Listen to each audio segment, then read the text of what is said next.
All right, another week in the NFL has passed, and another week in our fantasy football league, which means another week of my power rankings. I bring to you week 5. Our first place team is Drew Michael, the perfect 4-0 record. This team is up here because of consistency. I will say it again and again. Drew Michael's team is the most consistent in our league. Therefore, he is the first place team in our league. It is a weekly game, and he puts up points weekly. I don't see flaws on this team, especially since last week he had Cam Newton and Christian McCaffrey on bye and still put up points and beat me. Our second place team is Cubby. Fucking Cubby. Alright, Cubby says I need to talk more trash, so Cubby, you're a fucking bitch. You shouldn't be 4-0. This week, Cubby dropped 163 points. All those points just fisting Jake Kerr, who only put up a dismal 88.4 points. Cubby demolished him. Just absolutely demolished him. Cubby had Cooper Kupp, a lucky flex play that put up 30 points on Thursday night. Cubby's been trying to shop Cooper Kupp all week. Nobody really wants him. The Rams offense is so good. They spread out the ball. Cooper Kupp won't probably drop 30 points again. He's still a solid flex player, maybe. But yeah, he's not going to get much for Cooper Kupp, even though he had a big week. Cubby's team looks great moving forward. He is definitely a top 2 team in our league at the moment. Our third place team and our first team to drop in the power rankings this week is Ryan Naughton at a 3-1 record. Ryan Naughton was the only 3-0 team to get handed a loss last week. He also lost to Matt Davis. Now, Matt Davis did trade with Ross Davis, and Ryan Naughton seems to be the result of that trade, handing him his first loss. But Ryan Naughton's team, you saw put up points, but with the loss, to Matt Davis, who was a 0-3 team up until this point, definitely drops him in the power rankings moving forward. Let's see if the emotional distress brings Ryan Naughton down even farther in the coming weeks. But I expect a rebound, but he's still not better than Cubby or Drew Michael, who put up consistent points. Our next place team is a surprising Josh Kerr at 2-2. Now, let me tell you how I did this. There's 2 reasons. First of all, Josh's team is good. He's on the climb. Ezekiel Elliott is just simply on fire. It looks like Lindsey is going to be the go-to back pretty much for the Denver Broncos. He is getting more touches than Royce Freeman. Even though he doesn't get goal line a lot, he's still getting more touches. He looks more explosive. If you've watched the games at all, Travis Kelce really connecting with Patrick Mahomes. When they get into the red zone, Patrick Mahomes has laser vision for Travis Kelce, just wants to pass him the ball. And the other reason that I put Josh Kerr this high is simply because Tyler and Miles at 3-1, I think are falling. 3-1, great record, have put up points. No doubt about that. But here's the problem. Their team, James Conner, Carlos Hyde, Tyler Eifert. Those 3 names. Why I call out those 3 names? James Conner is going to be on his way out here. With Le'Veon Bell announcing that he's going to come back, James Conner looks to be getting the boot again to the sidelines. He hasn't been producing at all compared to his week 1 numbers. Also, Tyler Eifert, big time player at tight end, now out for season. That injury, he got fucked. All right. Also, Carlos Hyde, weird name to call out. He gets a lot of touches from Cleveland. But did you see Chubb's game?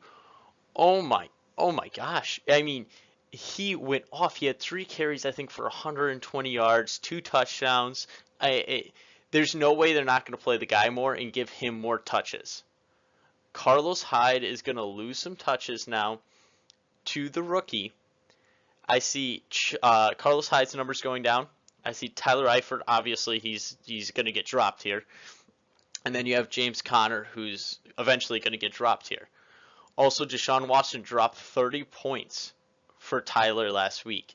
Deshaun Watson isn't going to drop 30 points every week. The Texans are struggling. Deshaun Watson himself is struggling. I don't see this team trending in the right direction. That's why I have a 3-1 team this low at number 5.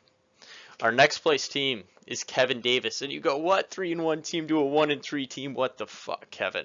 And I go simply Le'Veon Bell. Le'Veon Bell announced that he's coming back. Kevin Davis will have a top 3, top 2, top just number 1 overall guy coming back, healthy running back coming back at the latest week 7 or week 8. That is huge middle of the season to get a guy like that back. If I can crank out 1 or 2 more wins until then, I am in fine position to make the playoffs. With so many losing teams in our freaking league, I will have no problem sneaking into the playoffs. Once it comes to the playoffs, anything can happen. We've seen it year and year again that anything can happen when the playoffs come around. We've had losing teams come into the playoffs and win the whole damn thing. So I think that's why my team's trending in the right direction. Also, Thomas had an off game. Sure. And Aaron Rodgers also had an off game. If Aaron Rodgers slowly starts to become healthy here, and Thomas connects with Drew Brees, I expect him to have a huge game on Monday night against the Redskins. I think my team will be fine. I like where I stack up against the other 1-3 teams. That's why I have me rising in the power rankings. The next place team is Ross Davis. I have Ross Davis here because, honestly, I like Ross's team. He started the wrong players last week. I don't know why he's still starting Kenyon Drake. Kenyon Drake is not good, no matter how many times he told us on draft day that Kenyon Drake is good. He's just simply not. And with Leonard Fournette now out indefinitely with a hamstring, I mean, he's probably going to battle that all year. TJ Yeldon is a plug and play for me at the flex position. I mean, you start that guy every week. With that defense that they have in Jacksonville, they run the ball with whoever they have, and TJ Yeldon is a solid option at that position. All right, our next place team is Jake Kerr. I have Jake Kerr falling. He put up 88 points this week, the lowest in the league. Delvin Cook is just really battling an injury. He does not seem healthy at all. He might miss even more time. Honestly, the Vikings themselves aren't looking great at this time.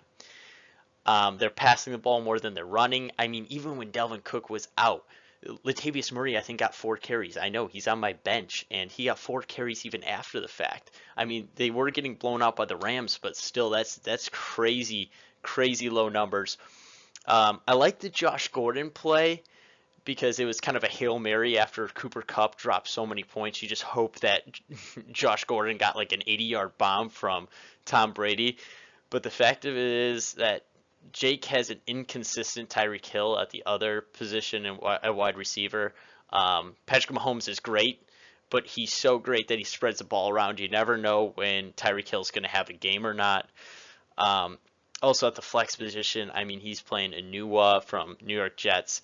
There just doesn't seem to be a lot of players on this team. He does have Alshon Jeffrey that he can play in the coming weeks, which is a positive. But it'll be interesting to see what Jake's team does in the coming weeks. Right now I have him falling in our power rankings. It doesn't look good for this team. He has been losing quite a few games after a strong first week. Our next place team is Matt Davis. Matt got his first win this week, and I really wanted to move him up in the power rankings. I just simply couldn't do it because after that trade with Ross, his team looks good. But Ross traded those players for a reason. They haven't been producing. Golden Tate and Jimmy Graham simply have not been producing, but they have produced in years past. They always have. They're reliable guys. If those guys keep on playing well, Matt Davis is going to be fine. That was a great trade for Matt Davis then. 1-3, he will win some games. I guarantee it. I'm not saying he will sneak into the playoffs, but anything's possible. I mean, we have 4 1-3 teams. We have 4 1-3 teams. So I like that trade that Matt Davis did with Ross last week. It looked like it panned out for him this week. We'll see if it continues. If it does, Matt Davis is a riser for me. But right now, He started 0-3. He won his first game. Let's not overreact here. I'm going to leave him here, but he could trend in the right direction. And our last place team is no shocker here, just simply a bad team. I mean, Ryan Smith, I'll explain it why it's a bad team. He has Lamar Miller. He has DeAndre Hopkins. Two of his biggest players, both on the same team. Both on the same team with a struggling offense.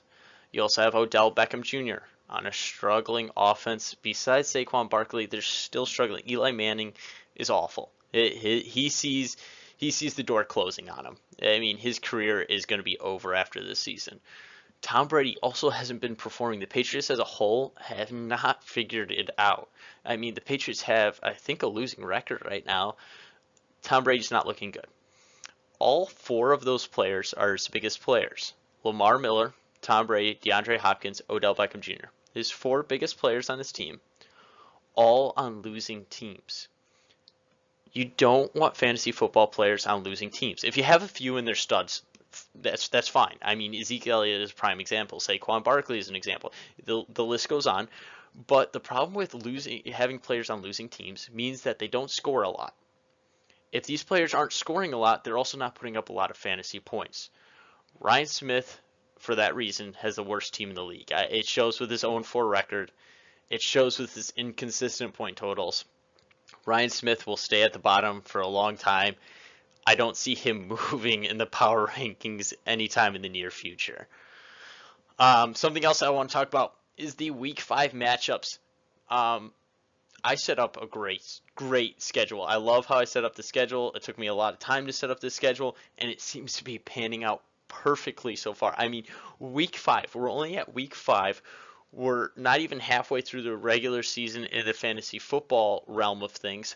But Week 5 is already almost a must-win for all the teams in our league except for one matchup. Let me read off what we have. We have me against Jake Kerr. Both 1-3 teams. Both are struggling with some positions. I had an injury to my tight end. I also have a player on bye. Jake Kerr is also dealing with injuries and bye weeks. So 1-3 teams that are desperately looking for a win. I mean, this trends from a 1-3 team to a 2-3 team, and we have 1, 2, 3, 4, 5, 6 teams that could potentially tie with. If Josh Kerr loses this week, you could move up to the 5th team in our league. That's how insane this is. The matchup that doesn't matter is Ryan Smith against Ryan Naughton. I mean, it's a 3-1 team against an 0-4 team. I think Ryan Naughton's going to blow Ryan Smith out. It's just as simple as that. Even if Ryan Smith wins and Ryan Naughton loses, I mean, that'll be a 1-4 team and a 3-2 team. I still think he's fine, but I really don't see him losing. Also, we have Josh Kerr against Tyler Colin. I was just talking about it in the power rankings. I mean, these two teams are very close together with a 2-2 record and a 3-1 record. Josh Kerr seems to be trending in the right direction while Tyler's trending in the wrong direction, though Tyler has the better record. That's a great matchup.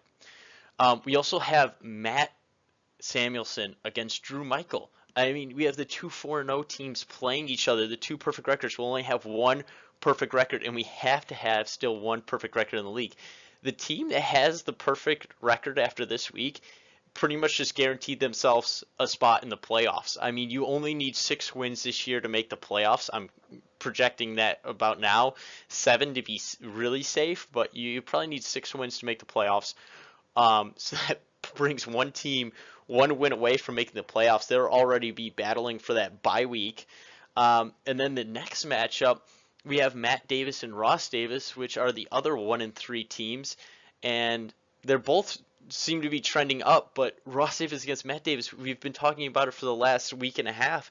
This is where the big trade went down, with Matt Davis receiving 3 mediocre players and Ross receiving 1 star. It's so fascinating, the matchups this week. They should all be great games. I mean, there's a lot of rivalry games here of where the standings fall. It's going to be a crazy week in fantasy football, and we're only at Week 5. I'm looking forward to it. I'm going to pound Jake Kerr like he got pounded last week. I can't wait for week 5. I love fantasy football.